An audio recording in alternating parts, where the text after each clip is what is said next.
Hello and welcome to Battlefield 4 News episode 95. In the background you've got some footage from CTE rather than the patch notes, because I'm going to go through the staging releases for the CTE environment. Now this is staging for the holiday patch, which is going to be coming up pretty soon. Dragon's Valley is now pretty much fixed and ready to go, and the testing we're doing at the moment is making sure that all the changes for the holiday patch integrate with what was released with the fall patch. That's why the action you're seeing in the background is actually on Guilin Peaks and not on Dragon's Valley, because you can't just test Dragon's Valley, you've got to test Guilin Peaks and all the other maps to make sure that the patch doesn't affect them.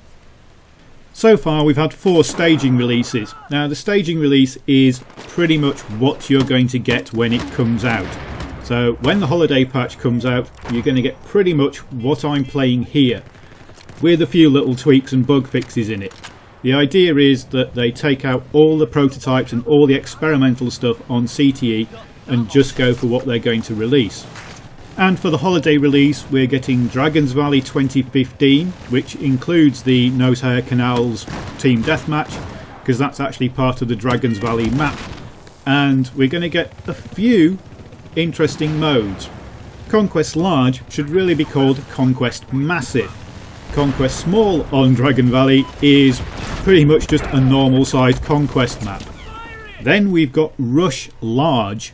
Now this is a 5 base rush map. It's very long and very good. It makes Rush a bit more of an event and a bit more of a long-term game mode. I don't think there's a standard version of Rush. There's going to be no 3 base Rush on this. There's just going to be this 5 base Rush Large.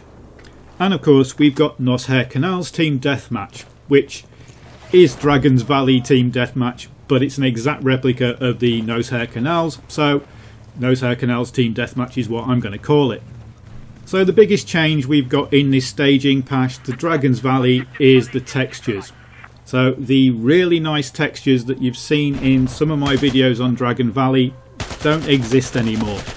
It's all been scaled down because the consoles couldn't cope with the version of Dragon Valley that we've been playing on CTE. So a lot of the textures have gone, quite a few of the objects have gone or have been replaced with standard objects. So they've reduced the number of models they've had to put on, and they've reduced the texture quality of some of those models. A lot of the changes aren't that dramatic. What they've done is replace some of the cardboard boxes, so instead of having 4 models they'll now have 2 models. They've removed things like the civilian cars that were parked around, replaced them with different models, and remove things like zebra crossings on the road. Anything basically that's going to take up memory that doesn't really add to the map is more set dressing. Essentially the original version of Dragon's Valley was letting the level designers run wild. Now what we're getting is a version of Dragon Valley that anybody can play on console or a low spec PC, rather than the high spec PCs that a lot of the people on CTE are using. As well as these changes to Dragon Valley, during these staging releases we've also had a few balance changes. Tank HE shells now do slightly more damage. They used to do 180 damage, they now do 188 damage. It's harder to dodge AA missiles if you're in a jet. So you can use your countermeasures, that works fine, but just physically trying to dodge them is a bit harder. They've got a better turning circle now. They've adjusted the Igla's lock-on range. It's only an extra 50 metres, but you can now lock on out to 500 metres with the Igla, and both the Igla and Stinger now have better engines.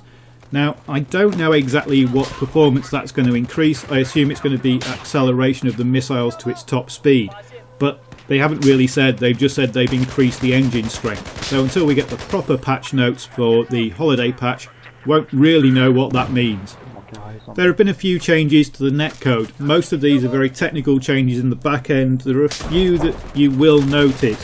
So netcode, the hertz is now fixed to a maximum rate of the client's frame rate.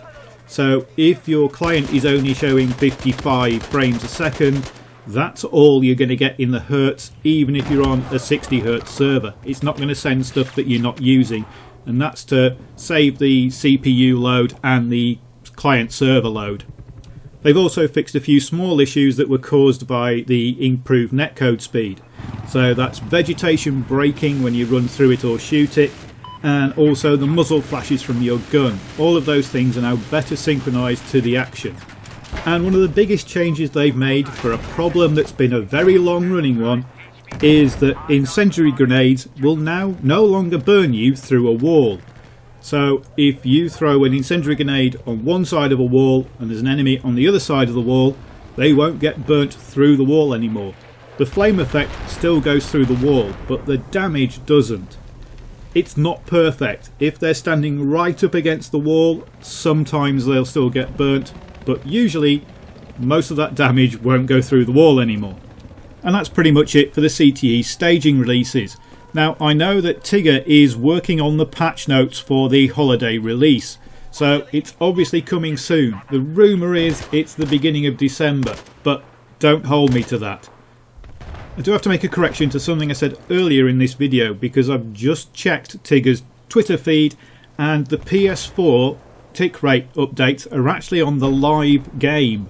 So if you go in and search for a server with tick rate in the name, those are actually the higher rated tick rate servers. It's not on a CTE because there isn't CTE for PS4. It's actually being tested on live servers, so anybody can go and check it if you've got a PS4 and a copy of Battlefield 4.